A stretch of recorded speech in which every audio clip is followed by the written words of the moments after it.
ব্রাসিলিয়ার গারেঞ্চে স্টেডিয়ামে যখন আরও একটা হতাশাজনক ফলাফলের অপেক্ষা করছিলেন সমর্থকরা, তখনই জ্বলে উঠলেন ভিনিসিয়াস জুনিয়র। যোগ করা সময়ে ডিবক্সের বাইরে থেকে ভিনিসিয়াসের শট কিছুটা ডিফ্লেক্টেড হয়ে যা খুঁজে নেয় জাল। সেই সঙ্গে বুনো উল্লাসে মেতে উঠে গারেঞ্চে স্টেডিয়ামের প্রায় 60,000 দর্শক। ক্লাব ফুটবলে নিয়মিত গোল পেলেও ব্রাজিলের জার্সিতে কিছুতেই নিজের নামটার সুবিচার করতে পারছিলেন না ভিনিসিয়াস। তবে এই ফরওয়ার্ড এমন সময় জ্বলে উঠলেন যেই সময়টাতে সেলেসাওদের গোলের প্রয়োজনটা ছিল সবচেয়ে বেশি। ভিনির শেষ মুহূর্তের গোলেই জয় নিয়ে কনমেবল অঞ্চলে বিশ্বকাপ বাছাই পর্বের পয়েন্ট টেবিলে লম্বা লাফ দিল ব্রাজিল। টেবিলের 6 নম্বর থেকে সোজা 2-এ উঠে এলো দরিভাল জুনিয়রের শিষ্যরা।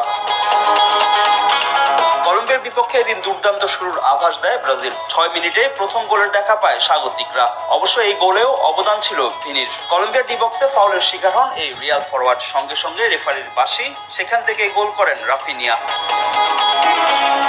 এরপর সেলেসাওদের ছন্দপতন। আক্রমণ তো দূরে থাক, বল পায়ে রাখাটাই চ্যালেঞ্জিং হয়ে ওঠে রদ্রিগো রাফিনিয়াদের। সেই সুযোগে বেশ কয়েকবার ব্রাজিলের ডিফেন্সের পরীক্ষা নেয় লস ক্যাপেতেরাস। 41 মিনিটে হামেস রদ্রিগেজের পাস থেকে কলম্বিয়াকে সমতায় ফেরান লুইস দিয়াস। সমতায় শেষ হয় প্রথমার্ধের খেলা। দ্বিতীয়ার্ধে গোল পাওয়ার চেষ্টা চালায় ভিনি রাফিনিয়ারা। তাদের প্রতিটি আক্রমণই মুখ থুবড়ে পড়ছিল কলম্বিয়ার ডিফেন্সের সামনে। বেশ কয়েকবার তাদের শট প্রতিহত করেন লস ক্যাপেতেরাস গোলরক্ষক ক্যামিলিও ভার্গাস।